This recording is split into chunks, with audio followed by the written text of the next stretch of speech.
Good morning everyone. Myself Sanjay Sharma. Today I am going to start CBSE NCERT Science Class 7th Chapter 3 Fiber to Fabric Part 2. My dear students, इसके पहले वाले video में हम लोग part 1 पढ़ चुके हैं. अब हम लोग पार्ट 2 में हम लोग देखेंगे पार्ट 2 का फर्स्ट हेडिंग जो है फ्रॉम फाइबर्स टू ऊल, यानी रेसे से ऊन तक, यानी ऊन कैसे बनाए जाते हैं रेसे से, ये हम लोग आज सफर तय करेंगे. आइए हम लोग इस चैप्टर को रीड करते हैं, फिर हिंदी एक्सप्लेनेशन देखेंगे. फॉर ऑब्टेनिंग ऊल, जैसे कि ऊन प्राप्त किए जाते हैं. Sheep are reared, their hair is cut and processed into wool, यानी भेड़ों के बालों को काटा जाता है और उन्हें प्रोसेस करके ऊन बनाया जाता है. Let us learn about this process, आइए हम लोग इस प्रोसेस के बारे में अध्ययन करें. Rearing and breeding of sheeps, यानी भेड़ पालन और प्रजनन. कह रहा है कि if you travel to hills in Jammu and Kashmir, Himachal Pradesh, Uttaranchal, Arunachal Pradesh and Sikkim or plains of Haryana, Punjab, Rajasthan and Gujarat. ये कह रहा है कि यदि आप किसी जगह के लिए यात्रा करते हैं, जैसे पहाड़ी क्षेत्रों के लिए जम्मू कश्मीर, हिमाचल प्रदेश, उत्तरांचल, अरुणाचल प्रदेश और सिक्किम, या फिर कह रहा है कि on the plains of Haryana, Punjab, Rajasthan and Gujarat, या फिर हम लोग समतल स्थानों पर यात्रा करते हैं जैसे कि हरियाणा, पंजाब, राजस्थान और गुजरात के लिए, तो you can see shepherd taking their herds of sheep.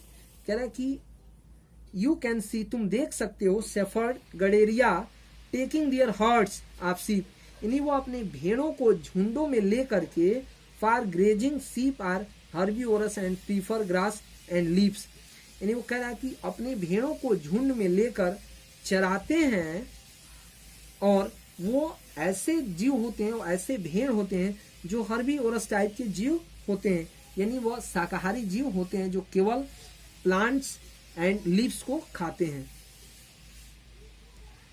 आगे कह रहा है अपार्ट फ्रॉम ग्रेजिंग शीप, जैसे कि भेड़ों को चरते हुए आप देखेंगे, rearers also feed them on a mixture of pulses, जैसे कि वह दालों पर भी निर्भर रहते हैं. Corn, jowar, oil, cakes, material left after taking out oil from seeds, यानी वह किसी ऐसे सीड से जिससे तेल वगैरह निकाला जाता है, उन चीज़ों को भी. एंड मिनरल्स इन विंटर, जैसे कि जाड़े में sheep are kept indoors and fed on leaves, grain and dry fodder. कह रहे हैं कि जो भेड़ होते हैं वह जाड़े के मौसम में इंडोर्स, अपने घर के अंदर ही, एंड फेड ऑन लीव्स, पत्तियों पर निर्भर रहते हैं, ग्रेन्स, दानों पर, अनाजों पर, एंड ड्राई फोडर, और सूखे हुए भोजन पर. आगे हम लोग देखेंगे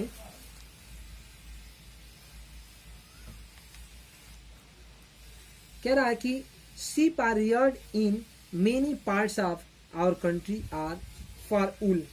sheep are reared, यानी भेड़ों को पाला जाता है in many parts of our country, हमारे अपने देश के अलग अलग हिस्सों में भेड़ों को पाला जाता है for wool, ऊन के लिए. जैसे टेबल 3.1 में हम लोग देखेंगे, टेबल 3.1, यानी टेबल 3.1 का मतलब हुआ, ध्यान दीजिएगा, टेबल 3.1 यहाँ दिया हुआ है, यहाँ देखिएगा सीरियल नंबर दिया है, name of breed, quality of wool, state where found, यानी कह रहा है सीरियल नंबर, क्रम संख्या, नेम ऑफ ब्रेड, यानी यह जो है ये टेबल है. आइए पहले हम लोग इसको रीड करते हैं, फिर हम लोग टेबल को भी समझेंगे. Sheep are reared in many parts of our country for wool, यानी भेड़ों को ऊन के लिए हमारे अपने देश में अलग अलग जगहों पर पाले जाते हैं. gives the names of some breeds of sheep reared in our country for producing wool. जैसे कि वह अलग अलग जगहों पर ऊन का उत्पादन करते हैं, यानी ऊन प्रदान करते हैं. The quality and texture of fibers obtained from them is also indicated in the table. जैसे कि इस टेबल में इंडिकेट किया गया है. Certain breeds of sheep have thick coat of hair on their body which yields good quality wool in large quantities. जैसे कि कह रहा है कि जिनके शरीर पर यानी वह कोट के रूप में बाल, मोटे कोट के रूप में बाल होते हैं, वो बाल ऊन के लिए सबसे अच्छे क्वालिटी के माने जाते हैं.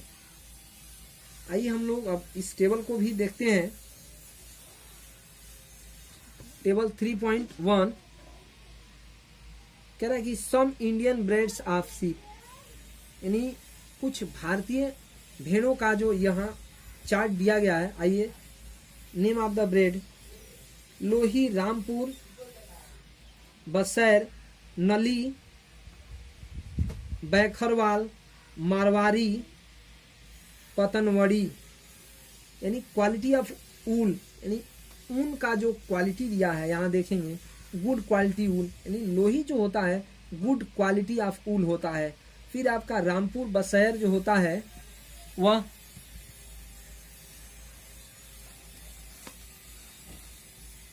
ध्यान दीजिएगा जरा. जैसे बैखरवाल फॉर ऊलन शॉल्स, जैसे कि बैखरवाल क्वालिटी का जो वो ब्रेड होता है वह सबसे अच्छे क्वालिटी माने जाते हैं. किसके लिए? साल के लिए. फिर कह रहा है मारवाड़ी, यानी कॉर्स ऊल, यानी ये घटिया किस्म का ऊन होता है.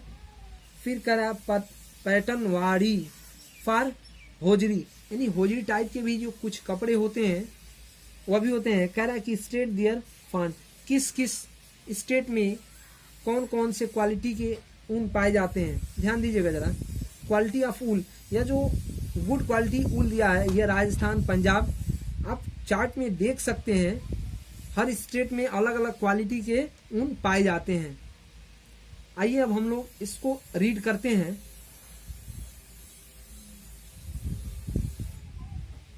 देखिएगा जरा. कह रहा है mentioned earlier these sheeps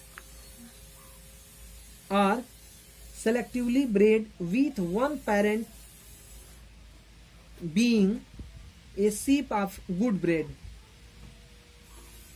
Once the reared sheep has dependent a thick growth of hair shaved off for getting wool. यानी कुछ ऐसे प्रकार के ऊन भी होते हैं, कुछ ऐसी क्वालिटी के ऊन होते हैं जो कि बहुत ही मोटे स्तर पे, यानी उनके जो बाल होते हैं, यानी जो रेशे बने होते हैं वह मोटे रूप में होते हैं और वह ज्यादा मोटाई में भी होते हैं. फिर आगे देखिएगा. प्रोसेसिंग फाइबर्स टू ऊल, यानी आइए फाइबर से कैसे प्रोसेस में डाला जाता है ऊन के लिए. The wool which is used for knitting sweaters or for weaving shawls is the finished product of a long process. यानी कह रहा है कि कुछ ऐसे ऊन होते हैं which is used for knitting sweaters, जो बहुत ही अच्छे क्वालिटी के स्वेटर को बनाने के लिए, और या फॉर वीविंग शॉल्स, या शाल को भी जो अच्छे क्वालिटी के शाल होते हैं उनको बुनने के लिए finished product of a long process which involves the following steps.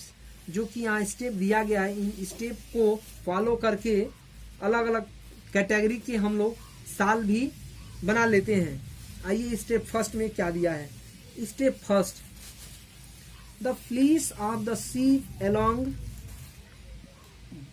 along with a thin layer of skin is removed from its body. यानी कह रहा है कि जो फ्लीस होते हैं, fleece of the sheep along with thin layer, यानी जो उनकी पतली लेयर होती हैं स्किन की पतली लेयर, उन्हें रिमूव कर दिया जाता है फ्रॉम ईच बॉडी, यानी उनके शरीर से।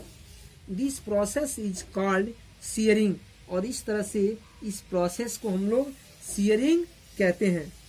कह रहा है कि machines similar to those used by barbers are used to shave off as usually hair are remove during the hot weather. कह रहा है कि मशीन सिमिलर, ठीक उसी तरह से कुछ ऐसे मशीन भी बनाए गए हैं जो बार्बर के तरह यानी हजाम के तरह उनके शरीर पर से हेयर को रिमूव कर देता है, यानी हटा लिया जाता है। फिर कह रहा है कि ड्यूरिंग द वेदर, मौसम के according, this enable sheep to survive without their protective coat of hair. The hair provide woolen fibers are then processed to obtain woolen yarn। जैसे कि ऊन, जब हम लोग ऊन को प्रोसेस में डालते हैं, उस रेसे से प्रोसेस में डालते हैं, तो बहुत सारे प्रोसेस से होकर हमें गुजरना होता है। आगे कह रहा है कि shearing does not hurt the sheep just as it does not hurt when you get a haircut or your father shaves his beard। Do you know why? कह रहा है कि क्या तुम जानते हो कि क्यों the uppermost layer of the skin is dead, यानी उनके जो स्किन की ऊपरी परत होती है वह बिल्कुल डेड कर गया रहता है, यानी वह बिल्कुल मरा रहता है, मृतोपजीवी होता है। आल्सो, यद्यपि the hair sheep grow again just as your hair does. आगे हम लोग देखेंगे, ध्यान दीजिएगा स्टेप सेकंड में क्या दिया हुआ है। कह रहा है कि the sheared skin with hair is thoroughly washed in tanks to remove grease. कह रहा है कि sheared skin with hair is thoroughly washed in tanks, यानी इनके हेयर को टैंक में धो करके उन्हें रिमूव कर लिया जाता है। ग्रीस, डस्ट एंड डर्ट, जो कि उसमें यदि कोई गंदगी रहती है तो फिर वह उसमें रह न जाए, इसलिए उसे टैंक में करके वॉश कर लेते हैं। फिर कह रहा है दिस इज कॉल्ड स्कोरिंग, इस तरह से इसे हम क्या कहते हैं, स्कोरिंग कहते हैं। Now it days scoring is done by machines, और स्कोरिंग जो होता है वो मशीन के द्वारा ही पॉसिबल यानी संभव होता है। आइए अब हम लोग स्टेप थर्ड को भी देखेंगे। आफ्टर स्कोरिंग स्कॉर्टिंग इज डन, जैसे कि स्कॉर्टिंग के बाद से जो सॉर्टिंग शुरू होता है, the hairy skin is sent to a factory where, उनके स्किन को जिसमें हेयर रहता है उन्हें फैक्ट्रियों तक भेज दिया जाता है। Hair of different textures are separated are sorted, उन्हें बिल्कुल छांट लिया जाता है, और वह इसलिए छांट लिया जाता है कि कौन कौन से इसके कैटेगरी हैं और किस किस क्वालिटी में इसको रखना है, इसलिए उन्हें छांट लिया जाता है। आइए स्टेप 4 में हम लोग देखेंगे द स्मॉल फ्लूफी फाइबर्स, यानी जो बिल्कुल ही छोटे फाइबर्स होते हैं, बिल्कुल तुच्छ फाइबर्स होते हैं, कॉल्ड बर्स, उन्हें हम बर्स भी कहते हैं। ठीक है, are picked out from the hair, these are the same burrs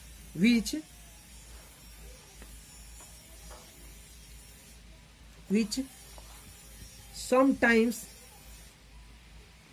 apart on your sweaters, जैसे कि हम लोग जो स्वेटर बनाते हैं, the fibres are scoured again and dried, वह बिल्कुल क्या होता है, वह उसे सुखा दिया जाता है, यानी उस हेयर को सुखा दिया जाता है। This is the wool ready to be drawn into fibres, और इस तरह से वह जो रेशे होते हैं वह फाइबर्स के लिए बिल्कुल तैयार हो जाते हैं। आइए स्टेप 5 हम लोग देखते हैं। कह रहा है the fibres can be dyed in various colours as the natural fleece of sheep and goats is black, brown और वाइट। कह रहा है कि जैसे आपको मैं इसके पहले वाले वीडियो में अंगोरा गोट के बारे में मैं बताया था, वैसे ही ठीक यहाँ पे दिया हुआ है कि जो natural fleece of sheep and goats is black, brown और वाइट, यानी नेचुरली रूप से वह या तो काले होते हैं या नहीं तो फिर भूरे होते हैं या नहीं तो फिर वाइट यानी सफेद होते हैं। Step 6 the fibres are stretched, combed and rolled into yarn. जैसे कि उन रेशों को स्कॉर्ड करके एक धागे के रूप में तैयार कर लिया जाता है। The longer fibres are made into wool, और उसके जो सबसे लंबे रेशे होते हैं वह ऊन के रूप में ही तैयार किए जाते हैं। ठीक है, आइए कह रहा है कि into wool for sweaters and the shorter fibres are spun and woven into woollen cloth. जैसे कि हम लोग ऊनी वस्त्र भी तैयार करते हैं, तो ये सारे प्रोसेस होते हैं। इन सारे प्रोसेस के माध्यम से ही हम लोग रेशे से ऊन तक पहुंच पाते हैं। आइए यहाँ आपको फिगर स्पष्ट दिख रहा है, ये आप लोग बिल्कुल फिगर देख लीजिए। कह रहा है शेयरिंग ए शीप, फिर यहाँ दिया हुआ देखिए ये जो होते हैं भेड़ों के जो भेड़ पालन जो होता है, भेड़ पालन इसलिए किया जाता है कि उनके रेशे ऊन के काम आएंगे।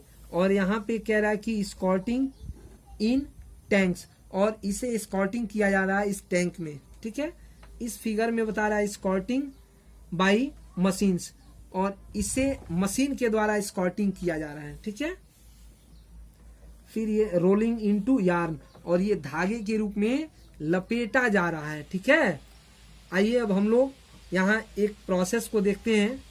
यही प्रोसेस होता है, पेज पे चलते हैं। ठीक है, आइए नेक्स्ट पेज पे ऑक्यूपेशनल हैजर्ड, ये आप खुद ही इसको आप देखेंगे। Wool industry is an important means of livelihood for many people in our country. कह रहा है कि वूल इंडस्ट्री यानी जो ऊन के उद्योग होते हैं, industry is an important means of livelihood, यानी वह जो होते हैं वह बचपन के बहुत ही महत्वपूर्ण चीज होते हैं for many people in our country, यानी हमारे देश के सारे लोगों के लिए बहुत ही महत्वपूर्ण होता है। But sorter's job is risky as sometimes they get infected by a bacterium.